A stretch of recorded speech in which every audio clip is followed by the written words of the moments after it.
event.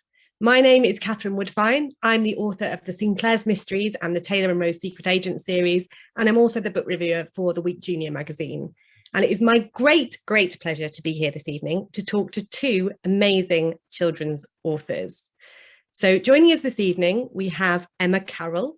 Emma is, of course, the best-selling author of books including Letters from the Lighthouse, Secrets of the Sun King, and Strange Star. And she's been memorably described by Book Trust as the queen of historical fiction.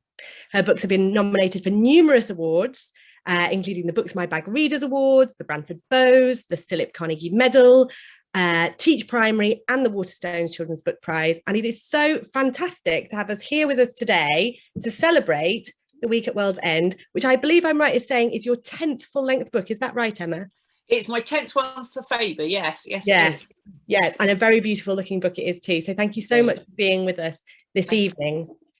Also with us, we have Michael Morpurgo, who is, of course, the beloved author of books including Kensuke's Kingdom, Why the Whales Came, Warhorse, and Private Peaceful, to name but a few. He was appointed Children's Laureate in 2003, was awarded an OBE in 2007, and received a knighthood in the New Year's Honours 2018 for services to literature and charity. He's written an incredible over 130 books, and today we are going to be talking about the very latest of them, which is When Fishes Flew, which is illustrated by George Butler. So thank you, Michael, for joining us. Pleasure. Lovely to be here. Lovely to be with you both. Great. So this evening, we're going to be talking a little bit about, of course, both of your most recent books, about your writing process and about writing historical fiction for children in general. But something I wanted to say up front is that we're also going to have plenty of time for the audience to ask questions at the end. So for those of you listening, please do feel free to just pop any questions that you have for Michael and Emma into the Q&A box at the bottom at any time during the event, and we will come to those questions at the end. I'm quite sure you will have lots and lots you want to ask. I know that I certainly do. But I thought we would kick off today by hearing a little bit about each of your most recent books, which we're going to be sort of focusing on today. Emma, do you want to start by telling us a little bit about the week at World's End? Yes, okay. I just had to grab a copy so I can remind myself. So the week at World's End is set in 1962. So it's probably, apart from bits of In Darkling Wood that are set in the modern day, it is my most modern story, and it's set during what was known as the Cuban Missile Crisis, which was a period in history where the world came very close to having there being a World War III. And actually, when you kind of look at all the historical information behind that go behind the scenes of all of that, it's quite scary to see just how real and how close that actually did nearly become. And it's stuff that probably at the time wasn't revealed, wasn't made public knowledge, and you know, with the sort of, you know, the passing of time, some of those things have become, some of those documents reveal just how on the brink of there being a nuclear conflict there was. So it's set during that time. So it's set during this pretty sort of tight period over about 7 days when that conflict became public knowledge. And it's the story of 3 children. So whilst this conflict is sort of rumbling on a sort of global level, on a domestic level, these 3 children have their own kind of conflicts to deal with and their own sort of really intense set of circumstances to try and resolve, really.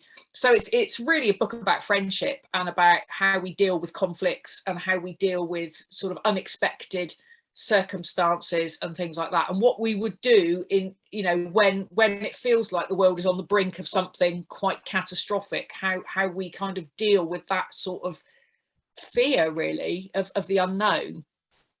It's so interesting because as you were talking there, I was thinking that actually there are more synergies there that sort of come to light with Michael's book, sort of as you were talking. Obviously we've got a very different conflict, which kind of takes centre stage in your book, Michael. Do you want to tell us a little bit about When Fishes Flew? Yes, it's a book really, I suppose, about discovery more than anything else. It's a girl growing up in Melbourne, Australia, who is visited at a family's house. She's Greek Australian, that's where the family originally came from. And they're visited every couple of years by a rather ancient great aunt. And this girl, Nandi, loves her. She's quirky and she's strange and she's Greek. and she loves Greek food, and she loves Greek dancing. And so the whole house for 2 weeks becomes very, very Greek, and she loves it all. And she knows she comes from an island called Ithaca. And she looks forward to this visit all the time. And then as she gets older, this great aunt comes less and less, and then she stops coming.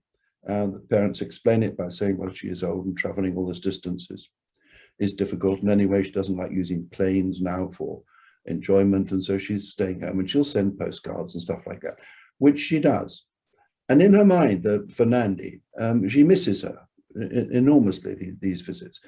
She does have a continuing sort of back and forth every, I don't know, 6 months or so with postcards, but she's sort of losing touch. But then she's not, because she's ever more fascinated by where this person comes from. And as she becomes a teenager, she decides, I'm going to go and visit her, and I'm going there. And you know, and Australians and New Zealanders do this. They get on their knapsacks and they travel the world at a certain time. So she does that. She's got one aim in view, and that's go to Ithaca, where she lives, the island of Ithaca. And she seeks out this old lady. Sad to say, when she gets there, the old lady is not in her house. She knows where the house is because she's put a sort of cross on the postcard, and she finds the house and she's not there. And then the extraordinary thing is, for me anyway, it's a book which is took me in a totally other direction.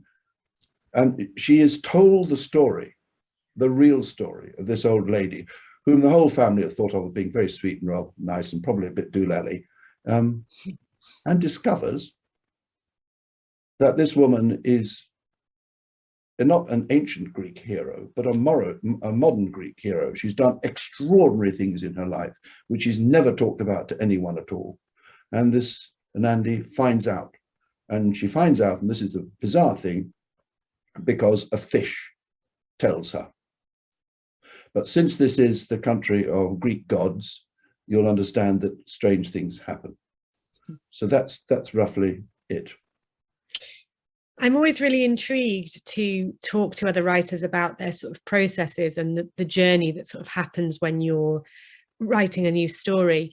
So I wanted to start by asking you both a little bit about that, beginning with that very first little germ of the idea, that kind of like little magic spark that happens right at the beginning of the process, where you sort of feel like this is something that could take me somewhere.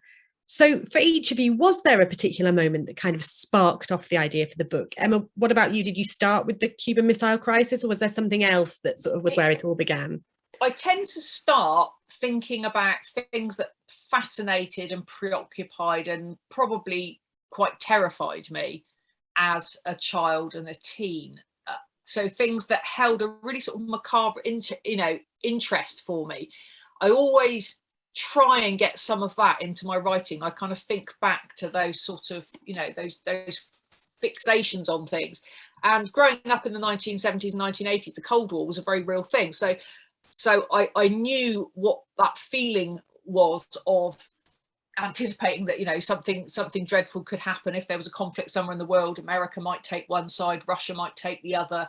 And if things escalated, both sides had nuclear weapons. So it was quite a real thing growing up in the 80s that could happen. And I remember, like I say, being absolutely terrified that might be the case. So that wasn't a difficult thing to tap into. And I thought, okay, well, that could be a starting point. And I spoke to my mum and dad, who are here tonight, by the way, watching somewhere in the ether. I spoke to my mum and dad about it because they were teenagers during the 1960s, during the Cuban Missile Crisis. So they were able to give me quite a lot of sort of first-hand information about, and some of the things that they told me, that they remembered very, very vividly from that week. My copy editor, who often will pull me up on things that aren't necessarily historically quite right, especially speech and things that people say, she said to me that there's a bit in the book where a newsreader is signing off a news broadcast, and he says, that's all from me tonight. I'll see you tomorrow if we're all still here. And my mum remembers that very, very vividly, a newsreader on the BBC saying that. And, just to kind of, calm everybody down nicely. And my copy editor's response was, surely nobody would have said that. That's a little bit far-fetched. And so actually, I think you'll find my mum says that really did happen. So it really was quite a terrifying period of time, I think. So all those things for me just felt really, really rich impossibility. I remember my editor saying as well, my other editor saying, yeah, but everybody knows how the Cuban Missile turned out. Everybody knows that, you know, there wasn't a World War III. It's like, well, that's really just your kind of shell. That's really the kind of the backdrop for the story. What I'm interested in is not what Kennedy and Khrushchev were up to. What I'm interested in is how that tension and that drama drives my characters. How does it impact on their world, their everyday world? That's the bit that I'm really interested in. So of course it does have a huge impact, because, you know, you've got that sort of looming over you, and that's a very frightening thing. And I feel like we're really with them in the story as they're experiencing that sort of uncertainty and fear. And they're also still living in an era where, you know, previous wars are quite fresh. So they've got parents who sort of served in World War II and still dealing with the trauma and the sort of scars of that. So it's, yeah, it does impact on them an awful lot, as does the fact that this war could be fought with nuclear weapons, and that's something that is revealed during the course of the book, that too has a part to play. The development of those weapons has a part to play in their domestic lives. So how about you, Michael? Was it the sort of the historical element that was your starting point, or, you know, there's also, of course, the sort of the Greek myths and legends that are really at the core of your story? So where was the sort of that little starting germ for you? Starting germ was I was on Ithaca 3 years ago on holiday, and lying on a beach reading a book. Guess what it was? It was the Odyssey. And so I had a sort of mindset, I think, in that direction. And then there were just two happenings. With me, very often it's two little things. It's an overheard conversation. It's someone you meet and you hear a story, and on it goes. In this particular instance, and what I'm about to tell you is true. You won't believe it. You'll think it's fiction, but it's absolutely true. We were lying on this beach and reading, as I told you, and we'd observed this Greek family, extraordinary Greek family, everyone there, all the generations, the matriarch in a long black dress, clearly a widow, who would wander up and down the beach, picking up bits of plastic and flotsam and jetsam and putting. So I watched her quite a lot. And there was an entire family, 4 or 5 daughters and daughters-in-law, just standing in the water as you do when it's warm enough, talking. I love that. It's a little 5 or 6 women just in a circle, talking in the sea. It's most extraordinary. And the children, of course, larking about. So it was lovely just to watch it. Anyway, one day we're doing, and this lady in black, ancient lady, bent down and cupped her hands in the sea and called us over. But I never spoken to her before. I didn't know she spoke English. She said, come, come, come. So my wife and I went over, and she was holding in her hands a flying fish, which I'd never seen except on a film, you know. Very beautiful, silver, absolutely beautiful. And she said in halting English, it'll be dead, it'll be dead. And then she said something quite remarkable. She said, and you know, it talks. So my wife and I looked at each other and thought, this is someone as doolally as we are. And then she stroked the top of the head of this fish. And I promise you, the fish went, ah, ah, ah, ah. It happened, you know. Not only did this fish fly, it talked. So that evening, of course, at our taverna supper, we talked about nothing else except that. And we were walking around the front at Vathi, which is the town on Ithaca. And we're just walking past a house, modern house, sort of bungalow type place. And we suddenly saw an old man sitting on the veranda with a drink. And so I lifted my hand up and I said, good evening, in my best Greek. And he replied, he goes, hello? So I said, you're not Greek. I am, but I'm also Australian, and you're a POM. So that was our interchange. And I said, well, excuse me, what are you doing here? And he said, well, I'll tell you. And he told us this story, that when he was 5, there was an earthquake on this island, and his family house was destroyed. I think 2 members of his family died. So did lots of people on the island. And he only had relatives left in the world in Melbourne, Australia. And he went and lived his whole life in Australia. And when he was there, he had this thought in his mind: if I ever earn enough money, I want to go back to Ithaca, and I want to build my family house. I want to spend as many months of the year I can. That's what he was doing. So I suddenly had this extraordinary link between Australia and Greece handed to me on a plate. I'd had this connection with this fish who by this time I was quite sure was Proteus, that ancient Greek god who could turn himself into anything he liked. And I just had the beginnings of a story. And I wanted then to trace, I suppose, the history of Greece from ancient times. And I was on the island of Homer, for goodness sake, you know, a fairly decent writer. And that's where he'd written the Odyssey. And Odysseus himself had walked up this beach that I used to sit on. It was just full of it. So that was the origins of it. And I'm always like that. I pick up stuff, but I've never picked up such a remarkable story so quickly before. It was in the same day, same morning and evening, the two things happened. So there you are. You are obliged to write such a story. Absolutely. No, that's amazing. So each of you kind of had a bit of a starting point for your story. In one case, complete with a talking fish, which is, as you say, a total gift for any writer. I feel robbed, quite honestly. I think my parents let me down terribly. Where's my talking fish? That's what I want to know. So, Catherine, I have to say, I think you said that a tiny bit as if you didn't believe me. There was a tone. Did you not, Emma? Did you not hear that tone? I heard a tone. There's a little bit of doubt flickering away there, wasn't there? I was. I'm 100% there with you. Yeah. I'm completely bought into the talking fish.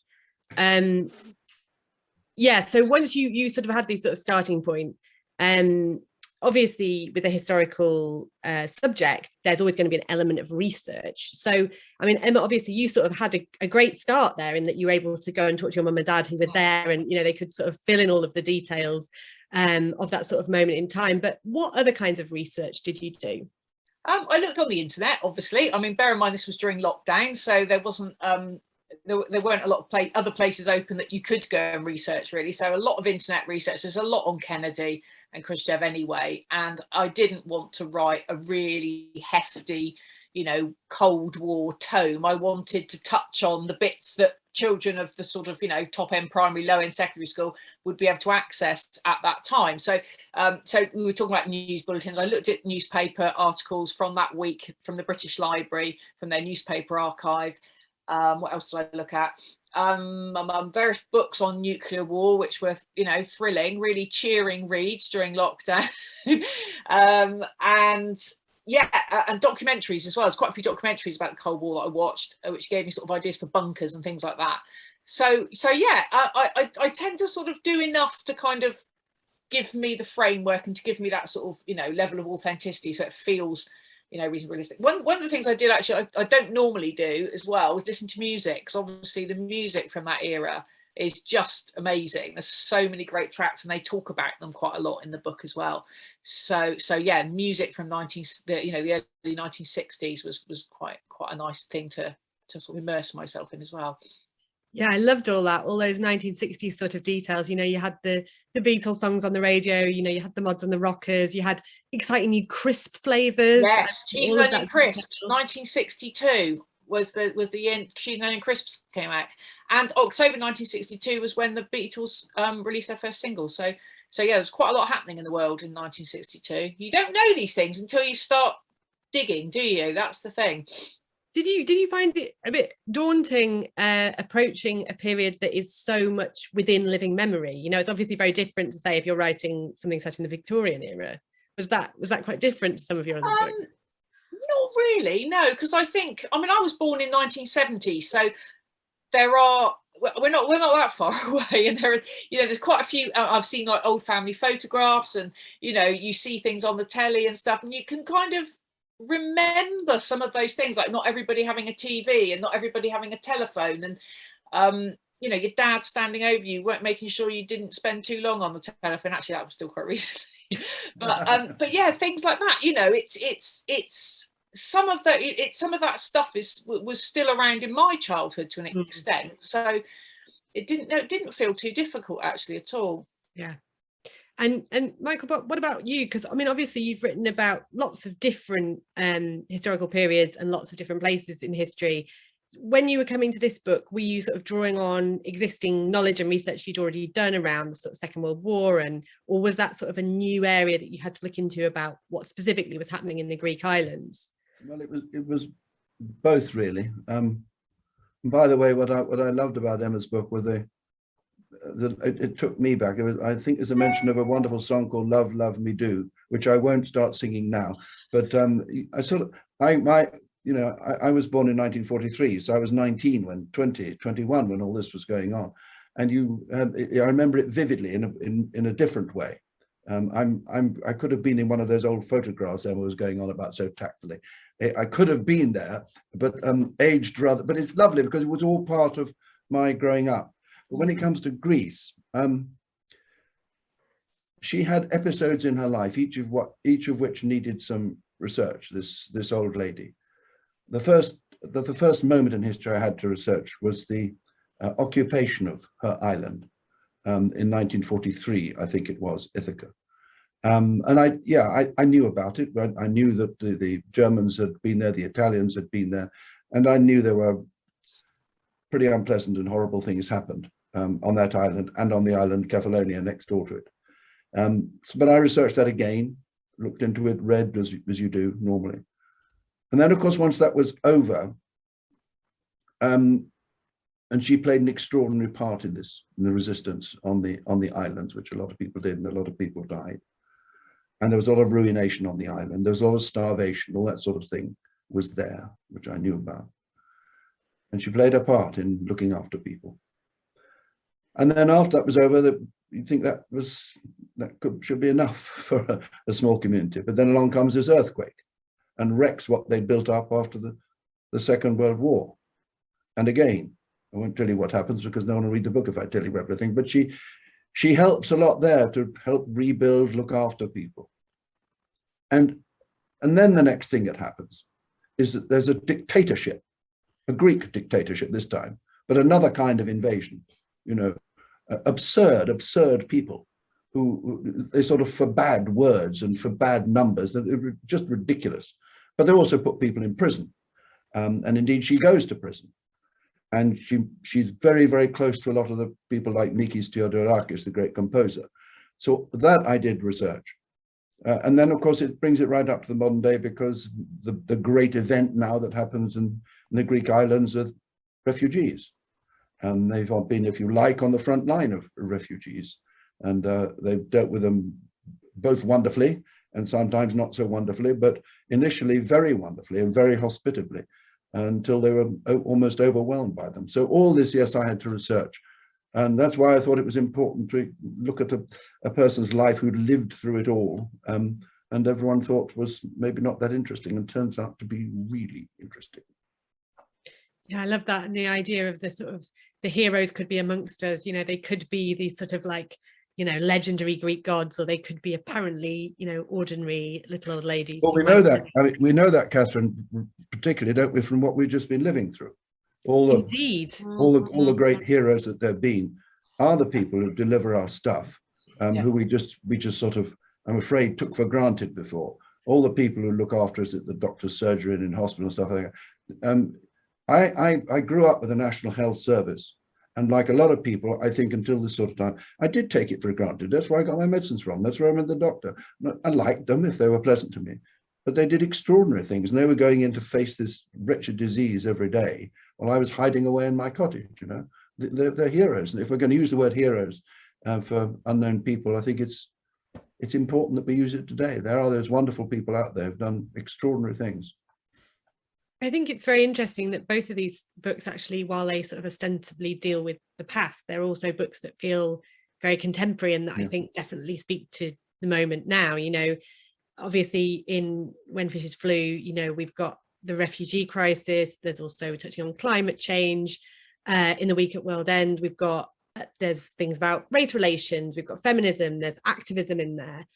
Was it sort of, for each of you, was there an element of there being a deliberate decision to want to explore some of those issues that are very pertinent to us today? Or did that kind of creep in unawares, if you like? Emma, what do you think? I think a bit of both, really, to be honest. I think that trying to write anything during the last couple of years has been quite a giddy old whirl, really, because you feel, you've had one foot in your kind of fictional world and one foot in the real world, which has also felt like a work of fiction. and it's been really confusing. I found it really hard to write during, especially the first sort of bit of the pandemic. And that's one of the reasons why my book was put back, because it just wasn't ready to be published last October. And yeah, I think, we had the Black Lives Matter movement happening, and after the death of George Floyd in America, that became a global protest, really, a global sort of bit of activism, which just had an enormous impact on people and people's everyday lives and our lives, and made us think about things that we maybe hadn't thought about in those ways before. And it was like it felt like the world was changing very, very quickly on all sorts of levels. So, what started as a kind of a thread of the story, because obviously in the 1960s, the civil rights movement was gaining traction in America as well. And Ray is a mixed race boy who has to deal with sort of everyday racism when he's at school and out in public. It grew, that part of the story sort of grew with the changes that were happening in the world as well. Yeah, so it did have quite an impact on how I was writing. And like I say, some of that stuff was going to be in there anyway, but maybe not in quite such a way as it developed into being. Michael, what about you? Was there a sort of a sort of deliberate choice on your part to want to explore some of those contemporary issues, or did they sort of creep in without you really being aware of it? I think the latter more than anything else, but I do think interesting to see what Emma thinks. But finally, when you sit down to write a book, it has to absorb you both personally and politically. Not sure they're separate. So, for instance, this old lady in my book, I'm sure she's there in the first place, because when I was little, I did have an auntie who seemed to me an interesting person, very sweet person. She was a vicar's wife, but she lived on into her 90s. Didn't know that she'd done anything at all remarkable or interesting. I knew she worked hard with her parish and stuff like that, important. And then you learn when she's gone that during the war she'd worked at a place called Bletchley Park. And she had, very probably through her work there, saved countless lives of soldiers and sailors and airmen, just quietly working away, finding things out. Never talked about it, and you were allowed to talk about it. So that, I suppose, was the first thing. And it is that as we very often patronize children, we also very often undervalue old age, and we patronize old people as well. And it's, to me, being reasonably old these days, I'm very conscious of that, I think, really. But it is also political. I mean, we live in extraordinary times, and the whole question of how we look and how we feel about people coming to this country who were not born here upsets me enormously. And I'm not alone in this, really. I know I have a Belgian grandfather. I'm European, and the people came over here to live, and like millions and millions of us, that was how our family came here.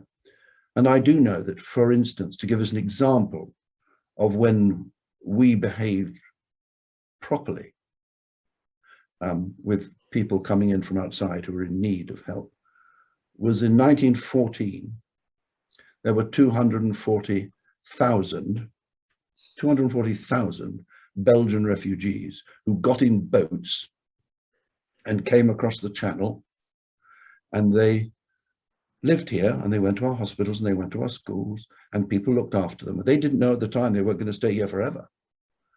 But there was some kind of sense of solidarity, generosity towards people in need. And it hurts me hugely when we have people talking about turning people back in boats and dragging them back to France, and then pointing the finger at the French and saying they don't do this thing properly. It's just awful. I don't know what we're coming to. And that really, really does upset me. And I'm sure it's exactly the same with Emma, because I've read her book, and what in the book matters to her. And that's what I feel all writers should try to. And I think that sometimes you have this inner critic in your head, don't you? Or you can imagine, the person on Amazon leaving their review saying, oh, this is a very political book, this is a children's book, blah, blah, blah.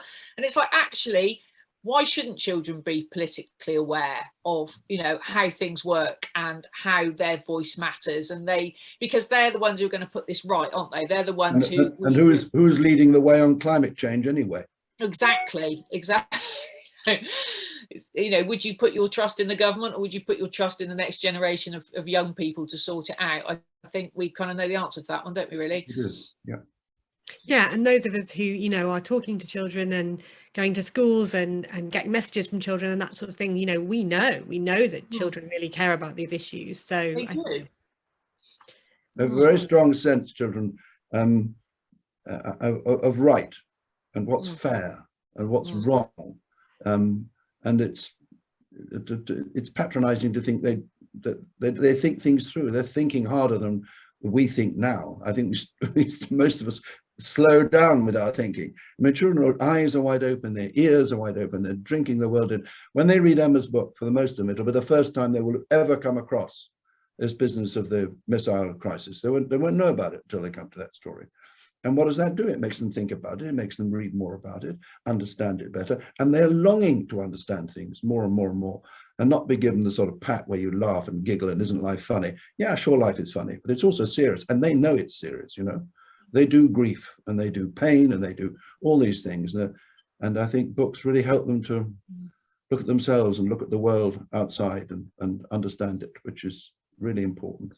And I think the age group we're writing for as well are really they're ready for that, aren't they? They're on the you know, in that kind of top end primary, low end secondary. Your world is changing, your brain is changing, your outlook on the world is changing. You're ready to make that kind of emotional connection with the bigger world. You're not just, I mean, yes, you know, stories are wonderful things to retreat into as well, but they're also about you know, testing out your emotions and testing out relationships and working out, you know, what your place is going to be in the world. And I think it's that's why it's such an exciting age group to write for, and such a brilliant age group to write for, because you're getting to kind of experience things for the first time. It's wonderful. And if you can, Emma, the lovely thing I think is if somehow the book, and your book does it, includes grown-up children, so that when they read it, or the children talk about it, they want to read it because they're really interested in that sort of thing. And certainly with Emma's book, I came across how things were in the 1960s, which I'd forgotten about. And that's really important. It awakens things and adults are just as ready for this as children. In a way, I almost hate the thing, children's books. It implies still that it's somehow a lesser thing. I mean, I got actually an email just today from someone who read a book of mine and told me how it affected her in terms of, it was written during the lockdown. It was to some extent about, it was called Song of Gladness. It was about climbing out of sadness with a blackbird. It sounds ridiculous, but that's what it was. And she really responded, not like a child. It looks like a children's book. It's got beautiful illustrations by Emily Gravitt, absolutely wonderful. But it doesn't read just for children. It's a book for people. Yeah, and we all know that as well. I think when we're kind of going out and about and talking to people, is that, you know, the readers of children's books are not necessarily, they can be all ages, and that's sort of part of the joy, isn't it? They're books that can be read by anyone and often shared as well between generations, which is that's lovely when that happens, isn't it? When they, you know, little family book clubs happening all over the place where people from, you know, grandparents are reading with their grandchildren and things like that. It's lovely. One of the lovely things about this shutdown, lockdown, whatever you would like to call it, and I think I told you before, I'm not that fond of this Zooming, but one of the wonderful things about Zooming is the way you can reach out as you never could by going to a festival and talking to a couple of hundred people, which is fine, I'm not knocking it. But sometimes if you're talking like this and it's not too expensive, an awful lot of people from an awful lot of places can discover books. And I think that's, I've learned something really about all this technology stuff, which has been very new to me, and I've got problems and things about social media, but this is fantastic to be able to talk about books to, I don't know, if we're talking to 300, 400 people. Well, that's wonderful. I mean, you know, we're better in the flesh, of course we are. Well, I'm speaking of myself, that's for sure, but there we are. You can speak for me as well. You know, You can perfectly speak happy with that. Yeah. Well, talking of our brilliant audience, I can see that we've got loads and loads of questions coming in for you in the Q&A box, which is amazing. But before I start asking you some of those, I am going to ask you both if you can give us a little hint about whatever it is you might be working on next, or you might have coming up next. Emma, what about you? What's next after the week at World's End?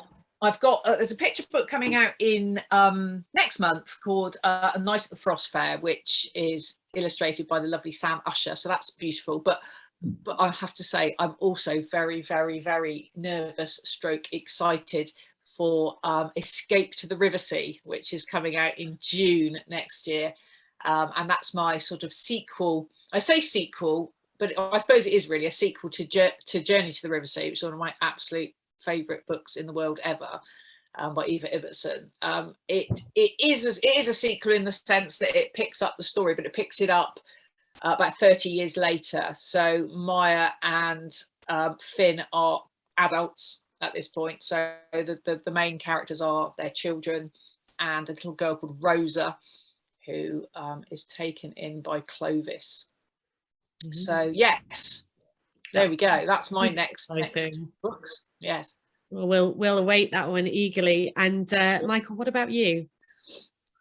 Well, it's this lockdown thing. I just didn't stop writing. And I think a lot of writers are like this. It's how we stayed sane, I think, probably. Anyway, so I was asked, and it's lovely to be asked to do something new when you're 76, which I was at the time, 77 or 76. I was asked by someone to write some poems for a wonderful piece of music called Carnival of Animals by Saint-Saëns. And I knew it, as many people do, and very often they're poems by someone called Ogden Nash. And I think they wanted a new set of poems because there are a wonderful set of musicians called the Canny Mason family, 7 of them, who are all brilliant musicians, all from one family, 7 of them. And they wanted to record their first CD, and would I write the poems to go in between?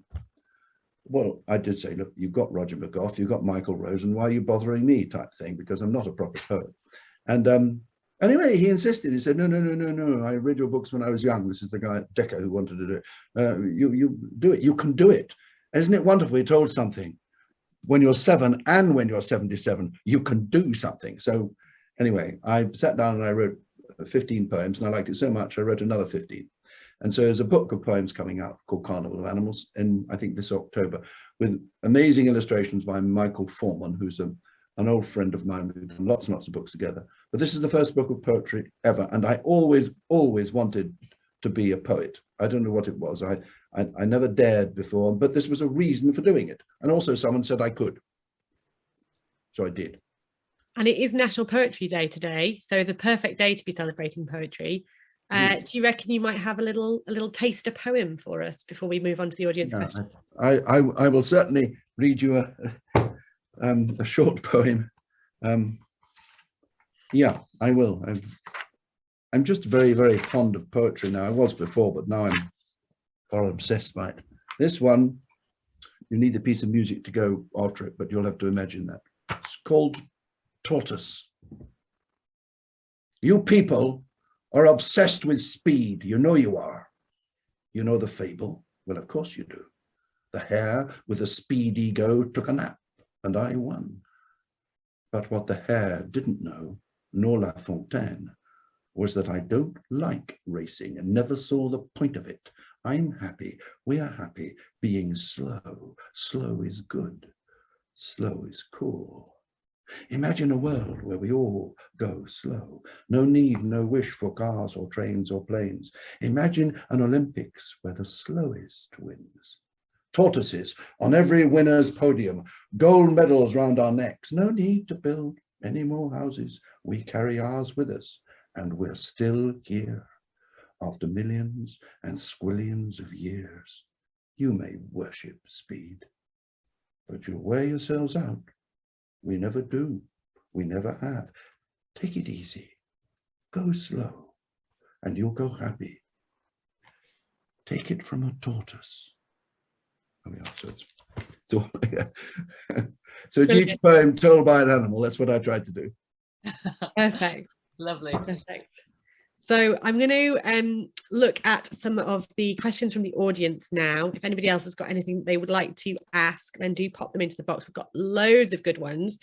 I'll start with this one from Jake, who asks, both of you, what advice would you give to children if they want to write a story? So this is the one about writing tips. Shall I start? Okay, so my advice obviously is going to be make sure you're reading lots of books, because that's how you kind of absorb story ideas. That's how you absorb sort of, you know, plots and all that kind of thing. I would always advise people to stop and think about what sort of books they enjoy before you start trying to write anything too complicated as well, because I think the sort of book you enjoy is probably going to be the sort of book you enjoy writing. So think about, you know, what it is you enjoy about certain types of books. What is your favorite book? What is it about that book that you really like? Because that will give you an idea of the sort of story that you as a writer are suited to writing. It may not be the case, but I know from my own experience that is how, certainly how it works for me, that I love reading historical fiction. That's why I write it. It's not because I'm a massive, you know, history buff. It's because I love reading stories set in the past. So it's sort of, I think if you're familiar with the genre, that can really help you write it more confidently. Like I'd say almost the same thing as Emma, but just say it slightly differently, really, because we're different people. And that's the first thing to say. Every writer is different. Every child coming to a story or a poem is different. You do it your own way. You have to find your own voice. I think the first thing I would say is, and it's really important, and that is that you have to live an interesting life in the first place. You meet people, you go places, you look hard, you listen, and you feel. And maybe once a day, just write 2 lines. Get yourself used to the idea of writing, noting down the most interesting thing that you've seen or heard that day, no matter what it is, and it's private, keep it to yourself. And that becomes like almost like a gathering, an encyclopedia of your life, not a diary, just the most important thing, and a short thing.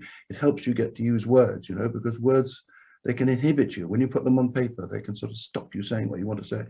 So get used to it. Then, as Emma said, read. I don't care what it is. Back of a cornflake packet. Emma's books, my books, preferably just those 2 books. That's all we want you to do. But it's reading a terrific variety of stuff, so that words become all second nature to you. And the last thing really Emma also touched on, she was talking about history. She cares about it. She's interested in it. And there's no point in trying to write about stuff you don't care about. You have to care about it. And that's really, really important. It must matter to you. The more it matters to you, the better. And I do think when you've finished it, read it out loud, hear it, listen to the words, see if they make the music as they should. And if you've got a good friend, read it out loud. It's quite lovely to be able to read it out aloud to your best friend, because that's who you're writing for. It's someone you really trust. So all those things. If you put what Emma said and what I said together, you know, you'll be the next J.K. Rowling, no worry. So much good advice there. I think if anybody follows all that advice, they'll certainly be they'll be laughing, basically. I love this question from Elissa. She says, do you ever redraft your stories? Because my teacher always says redraft or no playtime. Thank you if you can answer. I feel like in this we could probably substitute the word teacher for the word editor, maybe. Editor, absolutely. No, absolutely. My goodness me, once edit your work once and then you have no play, or you have no playtime. I think, you know, you edit almost, well, I do anyway, because I write dreadful first drafts. I spend as much time editing as I do writing the thing in the first place. And actually, I really like editing. There we go. That's my revelation of the night. I actually enjoy it. Once the story is down and I sort of know more or less the kind of boundaries in which I'm operating, then I love all that sort of adding all the details and adding all the sort of rich bits. So I really like editing. Well, that's interesting. I did in my last answer how different writers are. I love just telling it down in the first place. I just love getting it down. And I always think it's brilliant.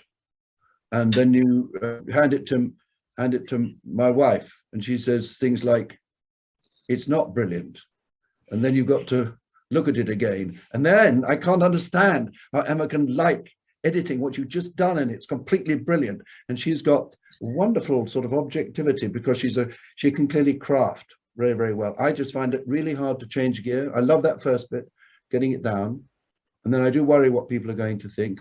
My wife is my best friend. I told you, show it to your best friend, I show it to her. And unfortunately, she tells the truth sometimes, which is really annoying. But I'd rather she told me that than my editor. So then I do edit, but I do it reluctantly. And I think it's probably a failing. I should be more, how should I say, just accepting that actually it wasn't great in the first time. But it's all writing so much about enthusiasm, of just telling it out. And then when someone says, well, it's okay, but it's not brilliant. You know, when I was a teacher, which I was for years, and children would write a poem, they'd write a story. The first thing is that you've done really well to finish it, you know? And that's the first thing that I think every child has to know. You've finished it, you've done it. Great, great. And then, yeah, you can look at it, but I'm not so good at looking at it.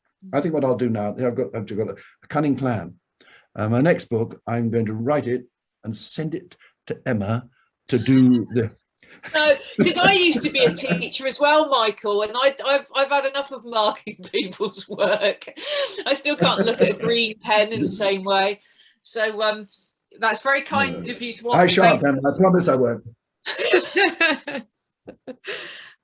I've got a question here that's specifically for you, Emma, actually, and this one comes on behalf of the school, so it's a nice link to what we were just talking about. So this is from Kelly, and she says, could you tell us where the idea of Secrets for the Sun King came from? The children found the book really engaging and exciting during the third lockdown, so thank you. Oh, thank you, Kelly School.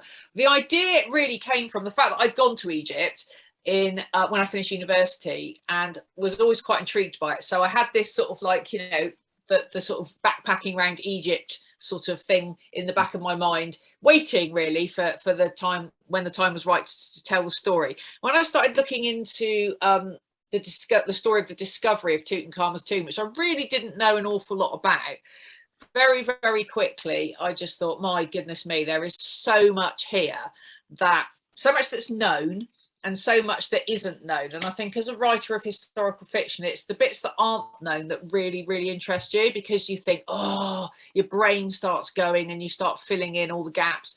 And I love the 1920s as well as an era. I loved, you know, that idea of the world trying to recover, or the world trying to kind of cope with all these changes that were happening after the end of the First World War and after the big Spanish flu pandemic. You know, things were changing quite dramatically. And I think the discovery of this tomb of a young man had quite a lot of emotional cachet for people at that time, because they were also a whole generation grieving the loss of young men. So I think it was a story that really captivated people. And I think as soon as I started researching it, I realized that, like I say, there was a lot that was known about Tutankhamun and a lot that wasn't. And the fact that there was a lot that wasn't known just made it so much fun to write. And it was one of those moments where I was already loving it and completely immersed in it, and just sort of like, oh, you know, this is lovely, all these body parts in jars and stuff, you know, great.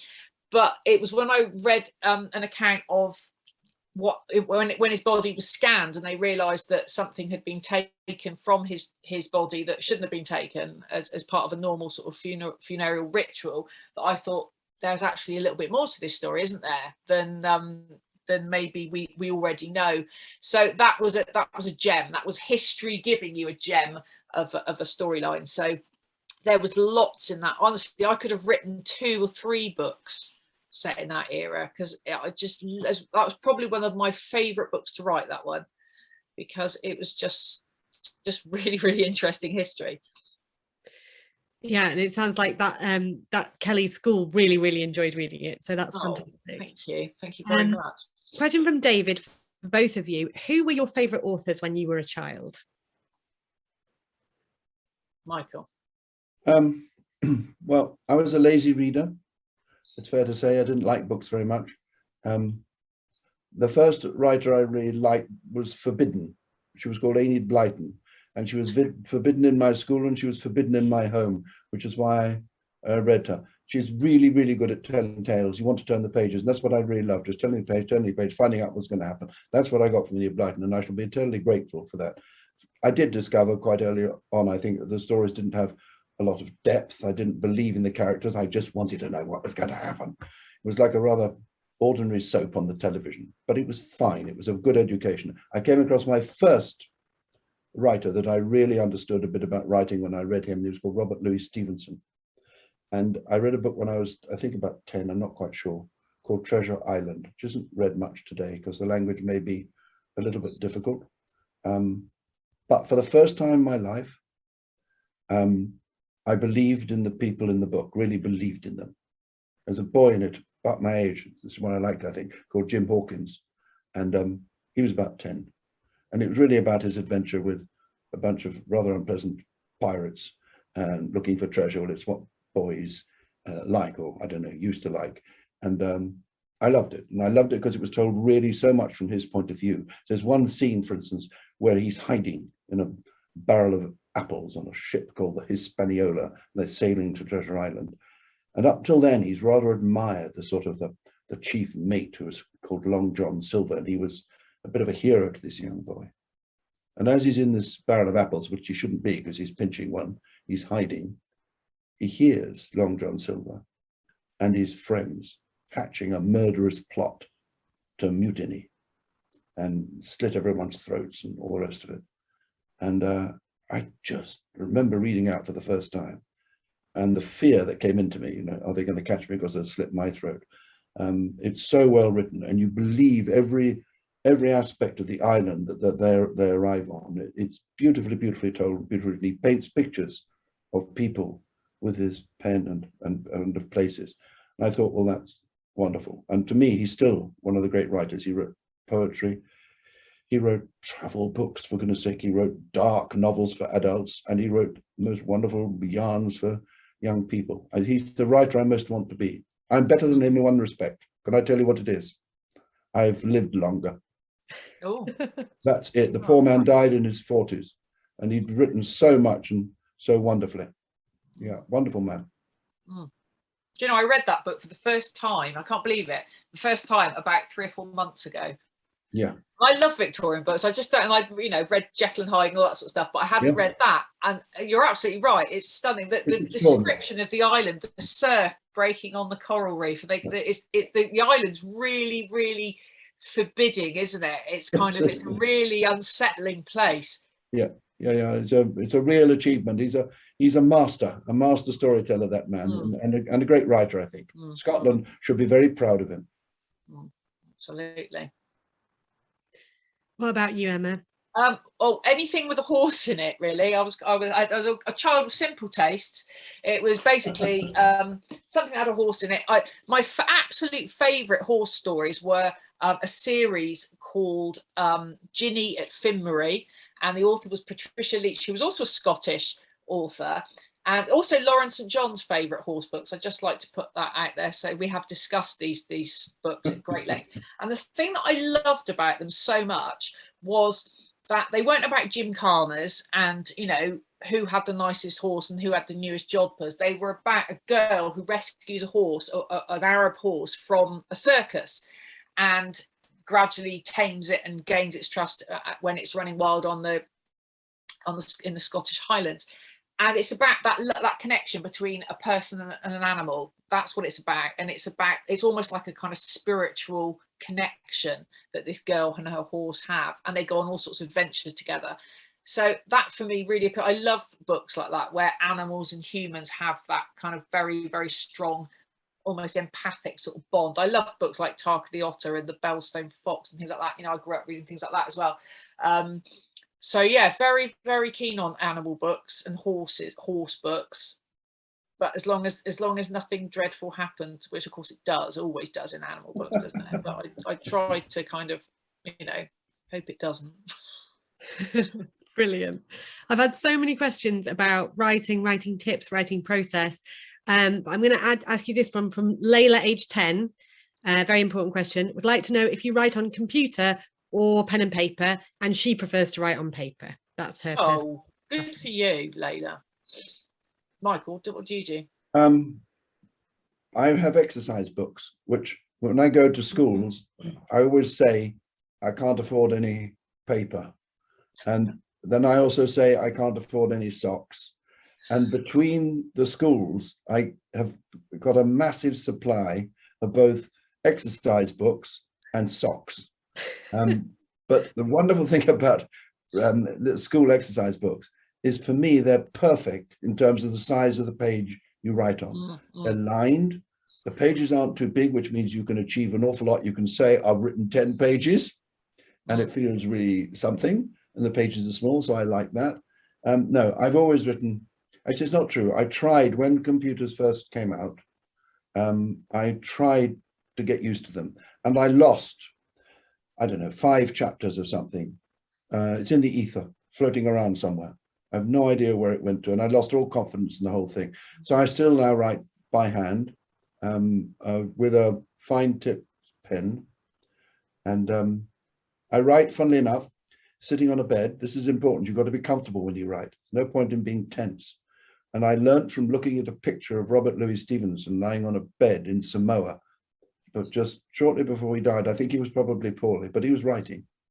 And he was on his bed, and he had pillows piled up behind him, and his knees drawn up in front of him, and he had an exercise book on his knees, and he looked completely relaxed. And that's how I write now. I get on the bed, draw my knees up, pretend I'm Robert Louis Stevenson on Samoa, and that I will write another Treasure Island. I won't, but that's what I do. Lovely.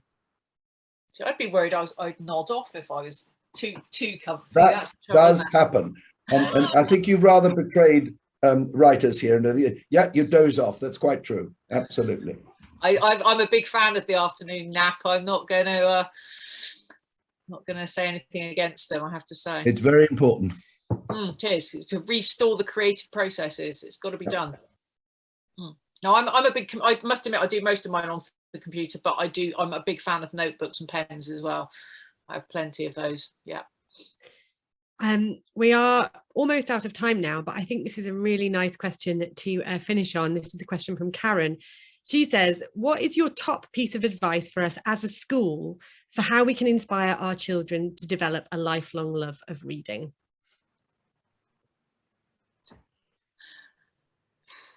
I would probably say buy all of Michael's books. I think that's really important, and Catherine's. No, I think really it's about choice. It's about making sure your children find the magic moment for, I think, for a lot of people when they read, is finding that book, that one book that kind of changes it for you, that just turns something on in your brain that hasn't yet been sort of activated. And I think, not being snobbish about books if you can help it. I know there are some authors that we kind of, but I think everybody's reading tastes are different and everybody's reading tastes are valid.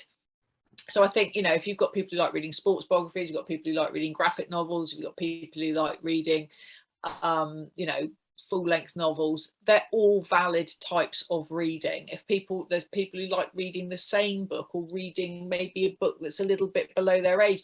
It's like, it's about the process. The lifelong bit is about enjoying what you read. It's not about, how it academically enhances you and all those sorts of things. It's about that magical thing that happens when you connect with a story and you lose yourself in it. And that's, you've got to allow it, in order for that to happen, you've sort of got to allow a certain amount of freedom, which I think is sometimes quite difficult in a learning environment. Because, having worked in schools, there's always somebody who wants to kind of measure it. Yeah. And that doesn't always, reading doesn't always respond to things like that. It's not necessarily a measurable. How do you measure how much pleasure somebody gets from reading? It's like, I don't know. But I think it's about choice as much as anything, and about valuing all different types of reading. I think that's right. Emma mentions the word choice, and I think it's very important. But where do you get choice from? From a library. And I think the key thing is, in every school, the library should be the soul of the school. I mean that right the way across, because after all, with books, they're pathways to everything.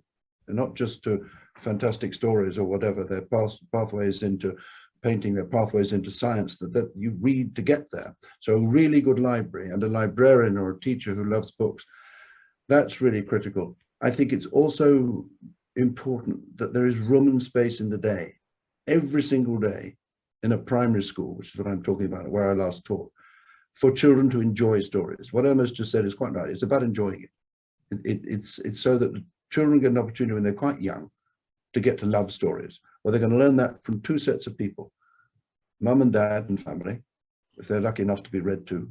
That's the best way. Sort of passing it on with mother's milk. It's really important, because everything your mother does you sort of love.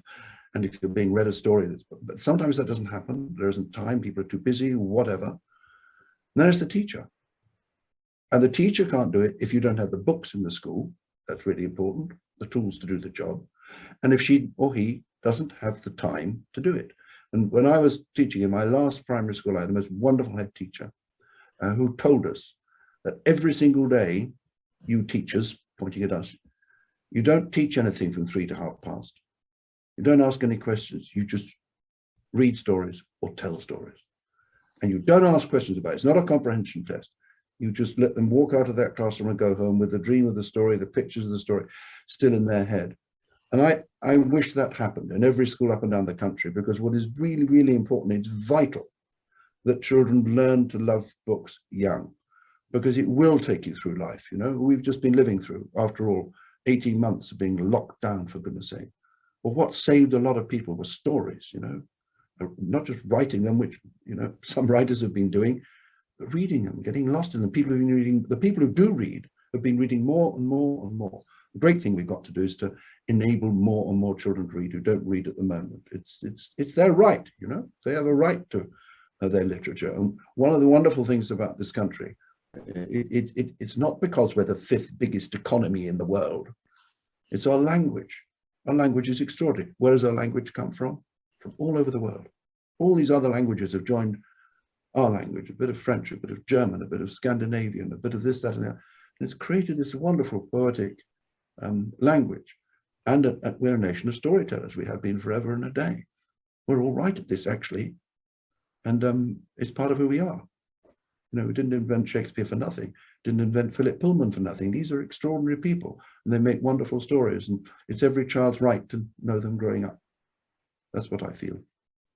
I think I couldn't imagine a better note to end on than that, really. That's absolutely perfect. Well, we are unfortunately out of time now, even though I know there's still many, many, many questions that we haven't had a chance to get to. So sorry, everybody who asked so many wonderful questions that we haven't had a chance to answer them all. So really all that's left for me to say is a huge thank you so much to Emma and Michael for a really fascinating conversation and a lovely evening, and of course to Waterstones for hosting. If you haven't got copies of their brilliant new books yet, they are of course available via your local Waterstones store or online at waterstones.com. And I also wanted to say, do keep an eye on waterstones.com for some more brilliant online events coming up if you enjoyed this one. I just spotted one later this month on magical adventure stories with Richard Pickard, B.B. Alston, M.G. Leonard and Sam Sedgman, which looks brilliant. And I'm sure there'll be lots more fantastic events coming up online as well. So do look out for those. So thank you very much again, Michael and Emma, for a really lovely conversation. And thanks to everyone who's joined us this evening. Thank you, Catherine. Thank you very much indeed. Thank you, Emma, and congratulations on the book. Thank you, and you, Michael. I loved it. I absolutely loved it. I felt I was there eating tzatziki. It was gorgeous. It was the summer holiday I never had. Thank you very much. Thank you very much, all of you. Bye-bye. Nice to meet you.